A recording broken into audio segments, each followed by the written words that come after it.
Hello, today we are continuing in our A-level physics revision series, this time looking at thermodynamics and thermal physics.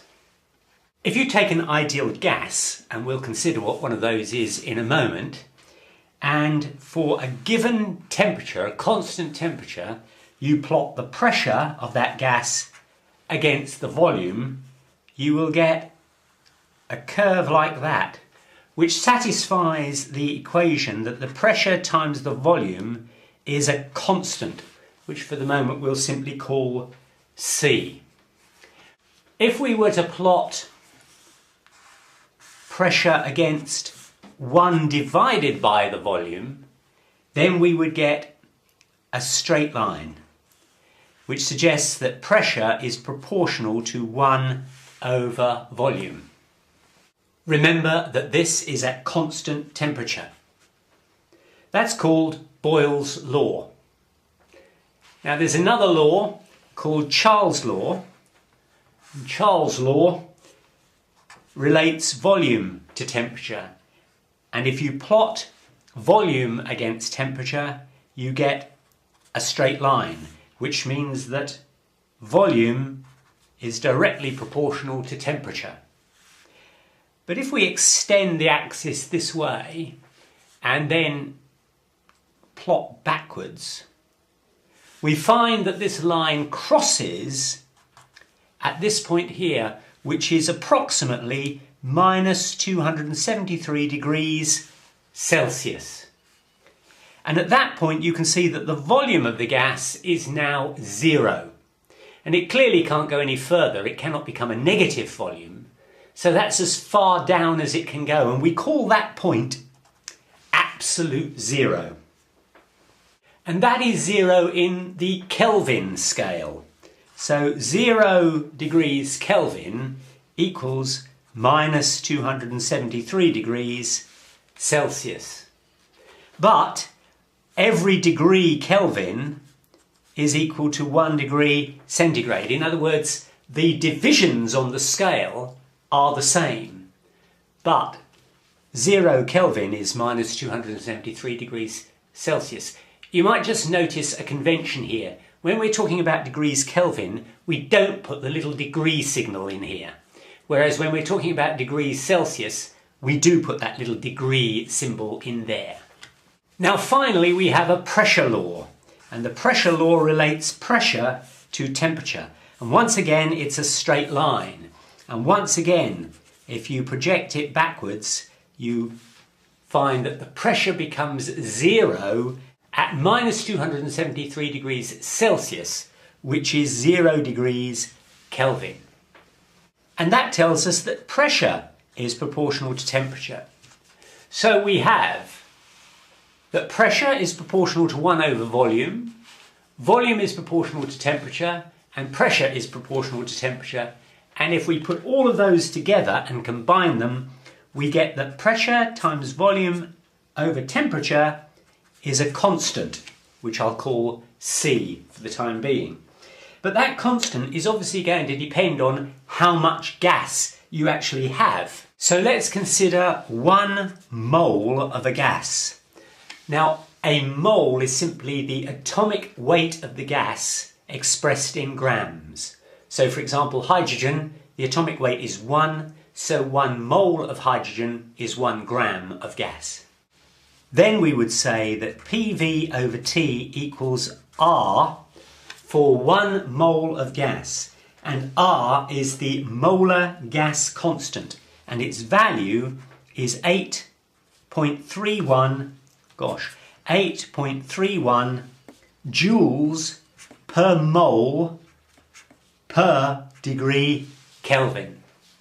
If you have n moles of the gas, then PV over T will equal n, which is the number of moles, times R, which is the molar gas constant. And if you rearrange that formula, you get that PV equals nRT. And that, as I've said before, applies to an ideal gas. So what is an ideal gas? Well, it has several qualities. First, there must be a large number of particles, or molecules in the gas. Second, they must be moving rapidly and randomly. Third, their motion follows Newton's laws of motion. Fourth, all the collisions between the molecules are perfectly elastic, no energy is lost. Fifth, there's no attractive forces between the particles. Six, all the forces apply instantaneously. And seventh, the particles have negligible volume compared with the volume of the gas. That's quite a hefty set of constraints, but in practice, most gases behave like an ideal gas if two things happen. One, the pressure is not too high, and two, the temperature is much higher than the boiling point of the gas. Temperature scales tend to have fixed points, such as the centigrade or Celsius scale has 0 degrees for the freezing point of water and 100 degrees for the boiling point. But these are actually temperature dependent. Is there a way to come up with a fixed value that doesn't depend on pressure? And the answer is that there is, and the Kelvin scale has two fixed points. 0 degrees Kelvin is the point we established before. It's when volume or pressure is reduced to 0. The second fixed point is what's called the triple point of water, which is 273.16 degrees Kelvin. It is the one and only place where ice, water and steam all sit together harmoniously. They are in equilibrium. Now clearly that doesn't happen at room atmospheric pressure because ice and water are at 0 degrees and water and steam are at 100 degrees. But if you reduce the pressure sufficiently, there comes a point where ice, water and steam all coexist, and that's called the triple point of water, and it's 273.16 degrees Kelvin. Now the speed of a particle, or the velocity of a particle, which of course is also determines the energy, because the energy is half mv squared, that's the kinetic energy of a particle, is proportional to the temperature. The higher the temperature, the higher the velocity. That doesn't mean, of course, that all the molecules in a gas are travelling at exactly the same velocity. If you were to plot the number of particles in the gas compared with their velocity, then for one temperature, let's say this is 200 degrees Kelvin, you would find that there would be a distribution of velocities. But this would be the average velocity for 200 degrees Kelvin. If the temperature goes up to, say, 500 degrees Kelvin, then you would find that the distribution spreads out like this and the average has gone up. You will notice that as the average temperature increases, so the average speed increases. The maximum particle speed increases and the distribution curve spreads out. This is more spread out at 500 degrees than this is at 200 degrees. We must remember that particles or molecules in the gas are colliding all the time and therefore they're transferring energy from one to another. But the total energy of all the particles will remain the same for a given temperature. Now let's consider a box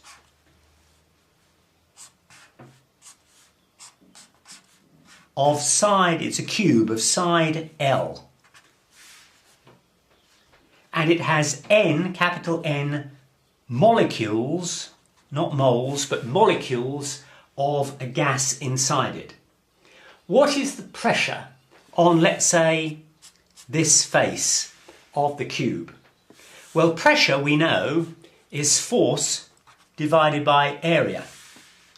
And force is the rate of change of momentum. P is momentum. Well, momentum is mass times velocity. So we can say that that is dmv by dt. And since the mass doesn't change, that is m dv by dt. And dv by dt, of course, is simply the acceleration. So force is mass times acceleration, which is Newton's second law.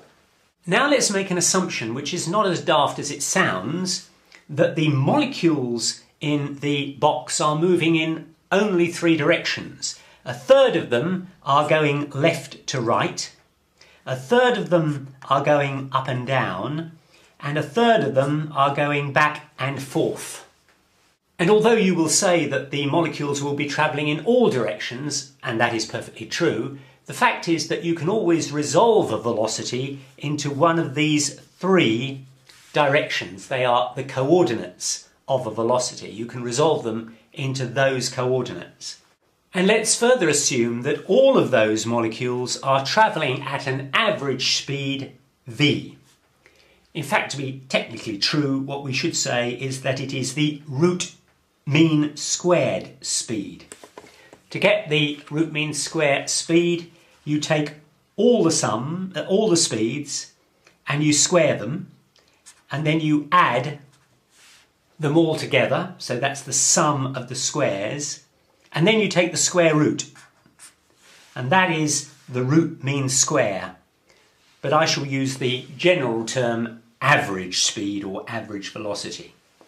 Now let's consider one molecule which is travelling from left to right, and it hits this wall, and as it does so, it is travelling in this direction at v with mass m, so it has momentum mv, and when it hits the wall it bounces back, still with the same mass but now with velocity in the other direction. What is the change in momentum? The change in momentum dp is 2 mv, because it was going in mv in this direction, now it's doing mv in that direction, the total change is 2 mv. How often will that molecule hit that wall? Well, it hits the wall, it rebounds, it then travels all the way over to this wall, it rebounds again and it comes back. And when it does that, it has travelled a distance of 2L, there and back. So its distance is 2L. But it's travelling at speed v, and therefore the time to travel there and back, the distance 2L, is 2L divided by v. And now we can write down that dp by dt, which is the rate of change of momentum, is dp, which is 2mv, divided by dt, which is 2L over v. And that comes up there and becomes v squared. And that equals mv squared divided by L per molecule.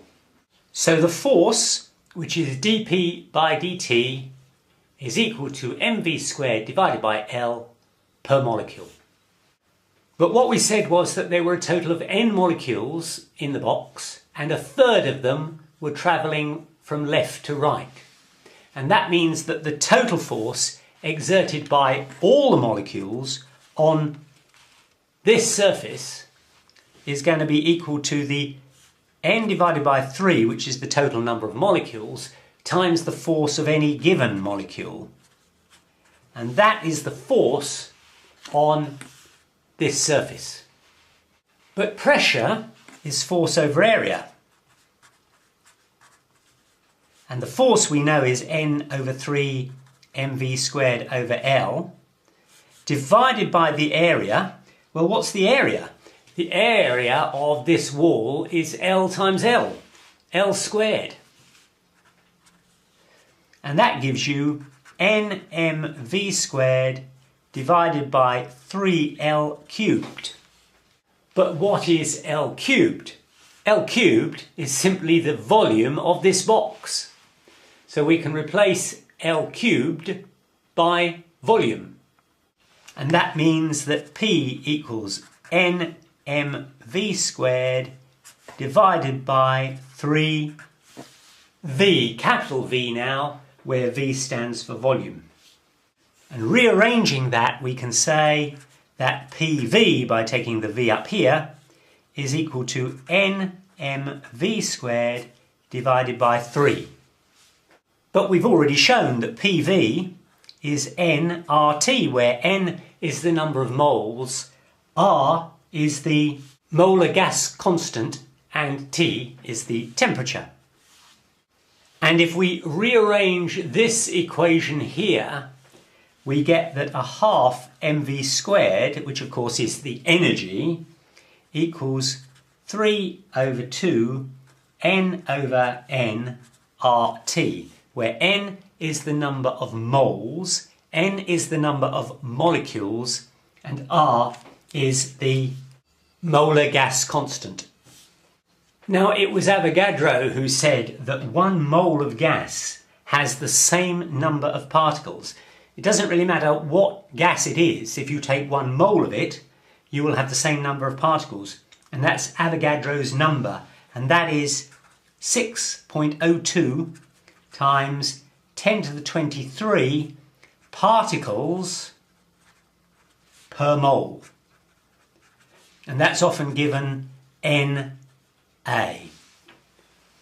So now we can write that the total number of molecules in the box is equal to the total number of moles times the Avogadro number Na. And that means that n divided by n, this term here, is equal to 1 divided by the Avogadro number Na. So now we can write that the energy, which is half mv squared here, equals 3 over 2. N over n is now 1 over Na, RT. And since R is a constant and Na is a constant, we can define R over Na as a new constant which we shall call K. And K is called the Boltzmann constant, and its value is 1.38 times 10 to the minus 23 joules per Kelvin. And what we can say is that R is the gas constant for 1 mole of gas, whereas K is the gas constant for 1 particle or 1 molecule of gas. We're now going to look at thermodynamics. There are 4 laws of thermodynamics, which can be expressed in varying ways. I'm going to keep them simple today. The 4 laws are 0, 1, 2, 3. The reason there is a 0th law is that the first 3 were already formulated when someone realised that there was a necessary law before those 3, which had to be called the 0th law. The reason was that the 3 laws of thermodynamics referred to temperature, and then somebody realised that no one had defined temperature. So consequently, the first law, which is called the 0th law, defines temperature. The first law says that heat is work and work is heat. The second law says that heat cannot of itself flow from one body to a hotter body. You can't get heat to move to a hotter body. It doesn't flow upstairs. And the third law essentially says that you can never get to absolute zero. You can never get to 0 degrees Kelvin. The first law, which defines temperature, is often described in this way. Let us take a body, which we'll call body A, and that is at a certain temperature. And now we'll take another body B, which is at another temperature.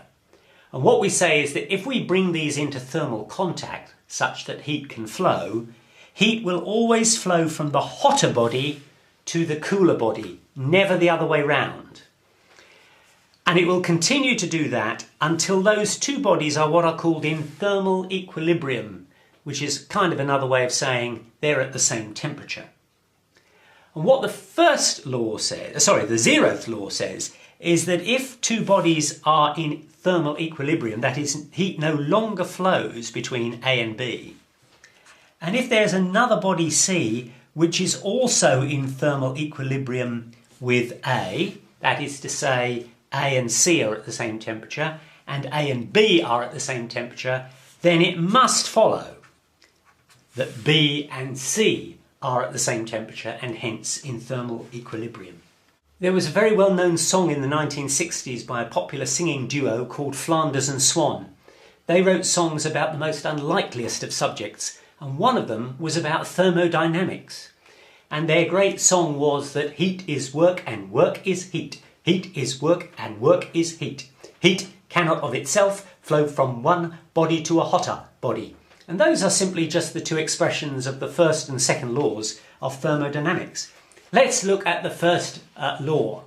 According to Flanders and Swan, but actually to physicists before that, the total amount of energy, or rather we talk about energy change since you can never be sure precisely how much energy you've got, so we call that delta U, which is the energy change in a gas, is equal to the total amount of heat put in plus the total amount of work done.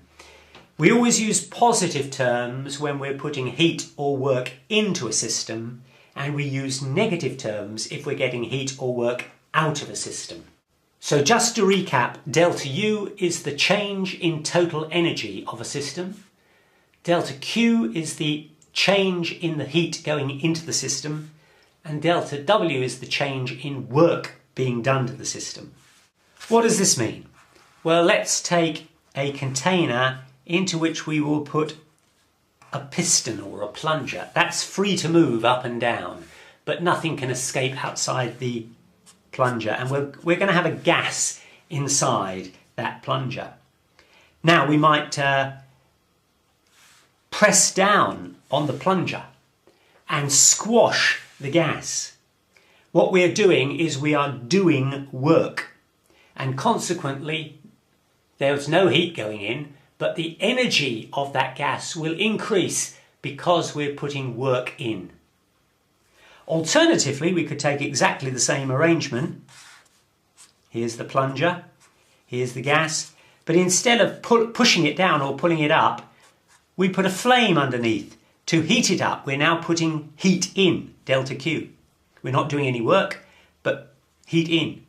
If that plunger doesn't move, then what will happen is that the gas will heat up and its energy will increase. So delta U will equal delta Q, the heat in. Now there are different ways in which all this can happen, different ways in which energy can change. There's a process called adiabatic, which means that there is no heat in and no heat out, but the temperature inside the system can still change. The way this usually works is that you take a system here and you surround it by some kind of insulating material such that no heat can get in and no heat can get out. And that's called adiabatic. The second type of change is what's called isothermal. The temperature remains constant. And the way this is done is that the system, here's the system, whatever it may be, is placed in what's called a heat bath. This is usually a fluid of constant temperature that you maintain at constant temperature, and it's got so much heat in that heat bath that it can ensure that the temperature of this system remains absolutely constant. And that's called isothermal. And the third type of change is what's called constant volume, or in some cases constant pressure, where you make the changes but you ensure either that the volume doesn't change, that is to say that stays the same volume, or the pressure acting on that system doesn't change.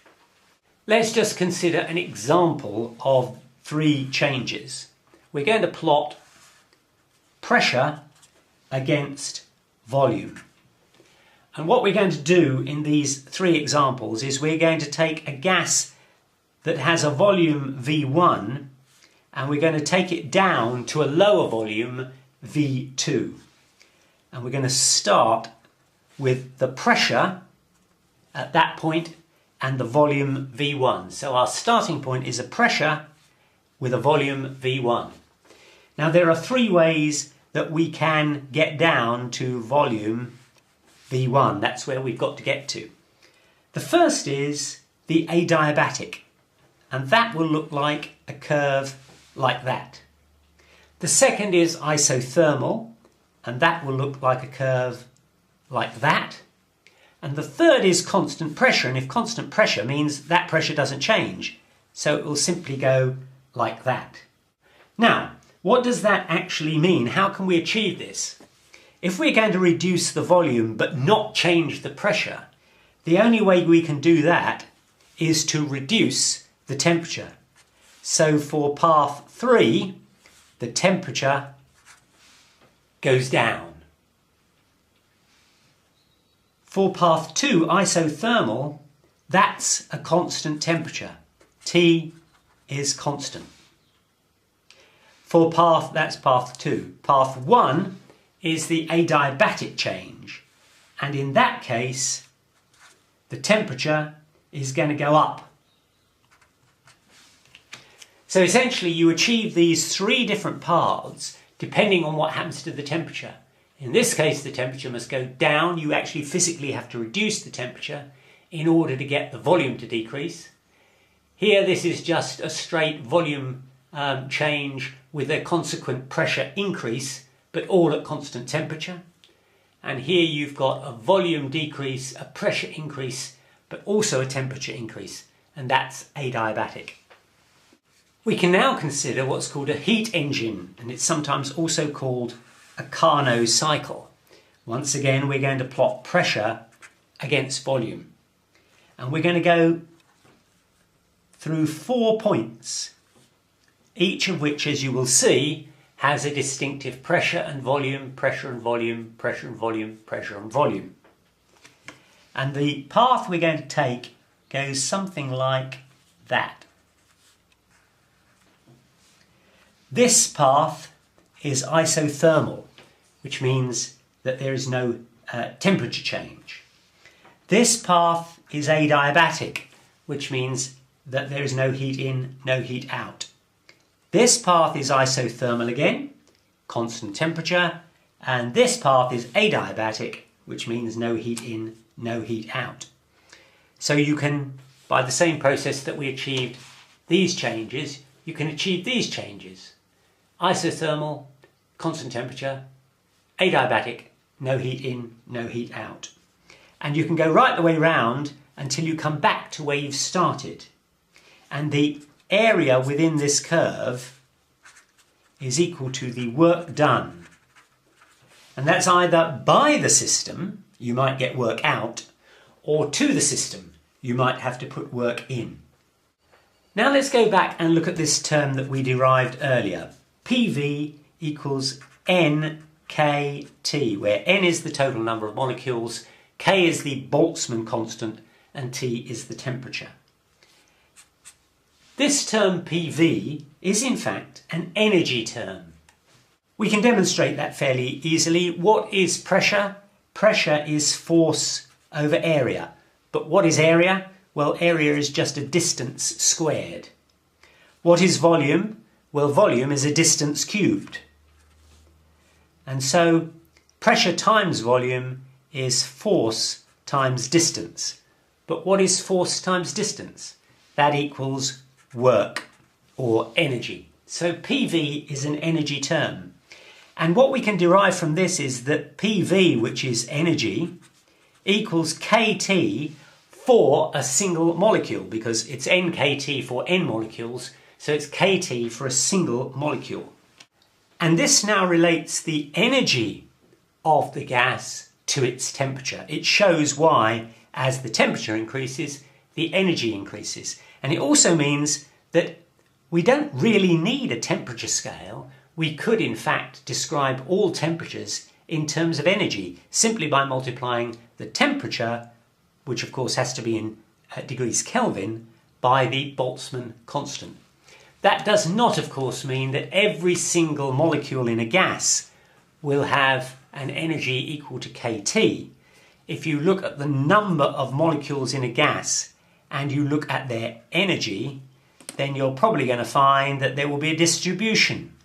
Some molecules will have a much higher energy, some will have a much lower energy because they're constantly colliding with one another and transferring energy, but the average is going to be kT.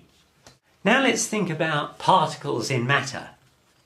They are held together by some kind of bonds. We don't need to work out exactly what kind of bonds at this stage, simply to say that particles that are in a solid are obviously very tightly held together, particles that are in a liquid are much more loosely held together, and particles that are in a gas are barely held together at all. So in other words, the bonds are much tougher and tighter in a solid than they are in a liquid, and they're tighter in a liquid than they are in a gas.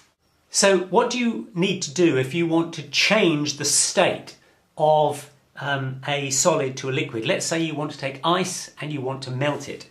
The ice will have very tough bonds between the particles, the molecules, and they need to be broken. And how do you break bonds? You have to put in energy.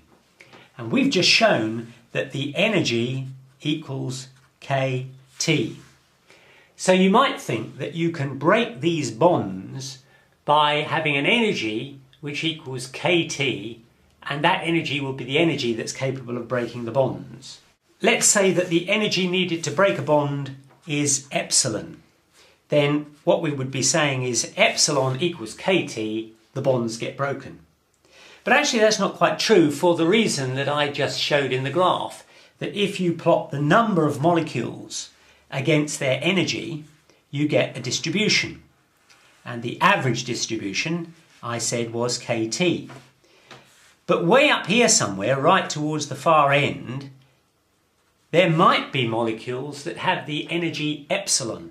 So the average doesn't necessarily have to be epsilon. If some of the molecules have an energy epsilon, then they will have the capacity of breaking those bonds. So in fact, the bonds can start to be broken when the average energy is very much lower than epsilon, as long as there are some fast-moving molecules that have sufficient energy to break the bonds. And what typically happens is that if epsilon is equal to about 15 times kT, or if epsilon divided by kT is equal to 15, then the process of bond breaking will begin. And that enables us to talk about what's called the Boltzmann factor, which is the exponential of minus epsilon over kT. And what we said was that if epsilon over kT is 15, then the process will begin to start, which means that if e to the minus 15, because epsilon over kT is 15, equals approximately 10 to the minus 7. And what that means is that if 1 in 10 to the 7 particles has enough energy to overcome the what's called activation energy, or the bond energy, to break the bonds, then that process will begin. There are, of course, millions of particles, millions of molecules, and consequently, if just some of them have enough energy, then those bonds can be broken. And the rate of the reaction is given by this formula here. Finally, I want to look at the subject of specific heat. Specific heat is energy, and it's the energy required to make the temperature increase or indeed decrease. You put energy in to get the temperature to go up, you take energy out to get the temperature to go down. And specifically, the specific heat is the energy or the heat needed to raise the temperature by 1 degree Celsius or Kelvin, it's the same, per kilogram of the material. So if you've got 1 kilogram and you want to raise the material's temperature by 1 degree, then you have to put in that amount of energy, and that's the specific heat. So essentially, the specific heat or energy is equal to the mass in kilograms times the specific heat times the change in temperature that you want to achieve. The specific heat of water, for example, is 4180 joules per kilogram per degree Kelvin. So if you want to raise 1 kilogram of water by 10 degrees, you need to put in 10 times this amount. In other words, the total energy or the total heat that you need to put in is the mass, which is 1 kilogram, times the specific heat, which is 4180, times the temperature change, which is 10. So you'd need to put in 41,800 joules of energy or heat in order to raise 1 kilogram of water through 10 degrees. Now that's the specific heat needed to take a product and increase its temperature without changing its state. Suppose you have ice and you want to convert it into water, then that's called the specific heat of fusion. And to take 1 kilogram of ice and to convert it into 1 kilogram of water, both at the same temperature, both at 0 degrees Celsius, you need 80 times that specific heat. You need 80 times to get 1 kilogram of ice changed to water. No temperature increase at all. It's just that's the amount of energy to break the bonds to turn ice into water. And to turn water into steam, you need approximately 500 times this amount. Now remember, this is the energy you need to take 1 kilogram through 1 degree Celsius or 1 degree Kelvin. If you took water from 0 degrees to 100 degrees Celsius, that is from freezing point to boiling point, but without it changing state, in other words, it remains water all the time, you'd need to use 100 times this amount of energy. Once you got it to 100 degrees centigrade, if you want the water to boil, you have to put in 500 times this amount of energy, which means you're putting in 5 times as much energy just to get the water to change from water to steam as you had to put in to get the water to go from freezing point to boiling point.